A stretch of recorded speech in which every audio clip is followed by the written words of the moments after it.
Hello student, last video we learned the Council of Ministers. We learned three part of Council of Minister. Today we start next 4 qualification required for the ministers, यानी कि जो एक मंत्री बनने के लिए कौन कौन सी क्वालिफिकेशन यानी कि उसको योग्यता होनी चाहिए। तो मंत्री बनने के लिए in order to become a member of the council of minister it is necessary for a person to become a member of any house of parliament, यानी कि अगर काउंसिल ऑफ मिनिस्टर्स का जो मेंबर बनना है, मंत्री परिषद का अगर सदस्य बनना है तो उसके लिए द नेसेसरी फॉर पर्सन, व्यक्ति के लिए नेसेसरी मतलब अति आवश्यक है, become a member of any house of parliament, कि वो पार्लियामेंट के किसी भी हाउस का मतलब राज्यसभा या लोकसभा का सदस्य होना जरूरी है। अर्थात अगर मंत्री बनने के लिए जो राज्यसभा या लोकसभा का सदस्य होना जरूरी है। If a person is not a member of parliament, अगर कोई व्यक्ति not a member of parliament यानी कि संसद का सदस्य नहीं होता है, at the time of becoming the member ministers, जब वह मिनिस्टर बनता है उस समय से, then it is essential for him to the elected as a member of parliament within 6 month, जब से वह मिनिस्टर बनता है उससे लेकर और 6 माह के अंदर उसे पार्लियामेंट यानी संसद का सदस्य बनना अनिवार्य हो जाता है। 6 months of his serving in as the minister or else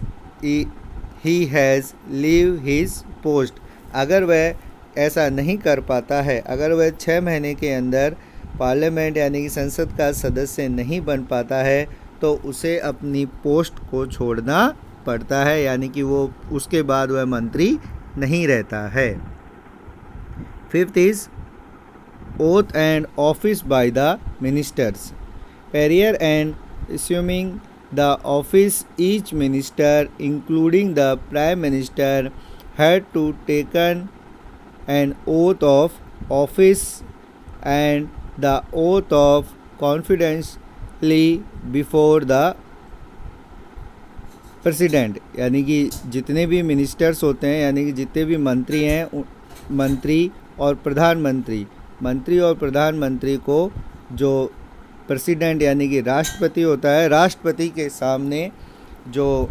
एक ओथ यानी कि शपथ ग्रहण करनी पड़ती है कि वह अपने कार्यों को बिल्कुल गोपनीय तरीके से करेंगे, यानी कि जो मंत्री और प्रधानमंत्री को राष्ट्रपति के द्वारा शपथ दिलाई जाती है। Tenures of Council of Minister, there is no fixed term of office of the Council of Ministers, यानी कि जो काउंसिल ऑफ मिनिस्टर यानी कि जो मंत्री परिषद है उसका कार्यकाल कोई फिक्स नहीं है, यानी कि एक निश्चित कार्यकाल उसका नहीं होता है। It only remains in the office till the receive the trust of parliament, वह केवल अपने पद पर जब तक बने रहते हैं जब तक कि संसद को उन पे विश्वास होता है, संसद में उनका विश्वास होता है। विश्वास का मतलब होता है कि जब तक सरकार का बहुमत होगा लोकसभा में तब तक काउंसिल ऑफ मिनिस्टर चलती है। अगर सरकार का जो लोकसभा में बहुमत नहीं होता है तो काउंसिल ऑफ मिनिस्टर ख़त्म हो जाती है। Next is salary and allowances of ministers, there is a provision of giving monthly salary and fixed monthly allowances of the prime minister, cabinet minister, minister of state and deputy ministers, यानी कि जो प्रधानमंत्री है और जो मंत्री परिषद के जितने भी सदस्य हैं जिनमें कैबिनेट मिनिस्टर्स होते हैं, मिनिस्टर ऑफ स्टेट होते हैं और डिप्टी मिनिस्टर होते हैं, उनका एक निश्चित जो मंथली सैलरी होती है और उनको एक मंथली अलाउंस यानी कि जो भत्ते होते हैं वो अलग अलग समय पर मिलते रहते हैं। It is received by parliament for time and again, यानी कि यह उन्हें संसद के द्वारा प्रदान किए जाते हैं और समय समय पर इसमें बदलाव होता रहता है। Apart from the there all get free loading vehicles and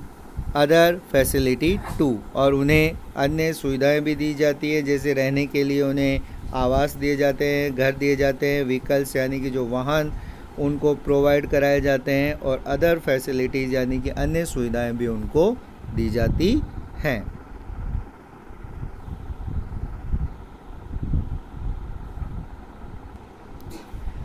next is categories of ministers, यानी कि जो मिनिस्टर्स जो मंत्री होते हैं उनकी अलग अलग कैटेगरीज यानी कि उनकी श्रेणियाँ होती है। Mostly the minister, 3 types of ministers, cabinet and council of ministers, the 3 type. There are 3 series of ministers, यानी कि जो मिनिस्टर यानी मंत्री होते हैं उनकी 3 श्रेणियाँ होती हैं। First is cabinet ministers, second is the state ministers, and third is deputy ministers. The first level of ministers are member of cabinet, which are the top unit of governments in the parliament एरी system of India. जो पहली श्रेणी के जो मंत्री होते हैं उन्हें हम जो कैबिनेट मिनिस्टर्स बोलते हैं, वो इस जो श्रेणी है यानी कि मिनिस्टर ऑफ काउंसिल है उसमें सबसे ऊपर की श्रेणी में होते हैं, और जो संसद में और भारत में जो गवर्नेंस यानी कि जो प्रशासनिक कार्य होते हैं उनका उसमें बहुत महत्वपूर्ण स्थान होता है। Member of cabinet are the heads of one और मोर डिपार्टमेंट। जो मेंबर ऑफ कैबिनेट होते हैं वो एक या एक से अधिक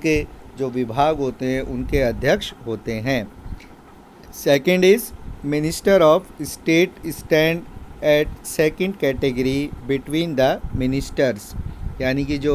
दूसरी श्रेणी में अगर हम देखें तो स्टेट मिनिस्टर्स यानी कि राज्य मंत्री आते हैं जो सेकंड कैटेगरी के होते हैं। Between the ministers and deputy ministers, यानी कि जो कैबिनेट मिनिस्टर्स होते हैं और जो डिप्टी मिनिस्टर होते हैं उनकी बीच के कार्यों के रूप में राज्य मंत्री काम करते हैं। They belong to the special department and committees. They also serve as the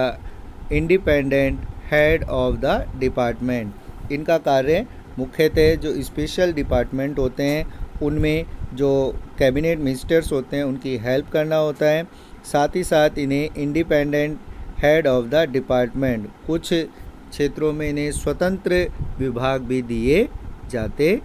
हैं। Minister of this categories are invited by the PM for the cabinet meeting in which the question related to the department are under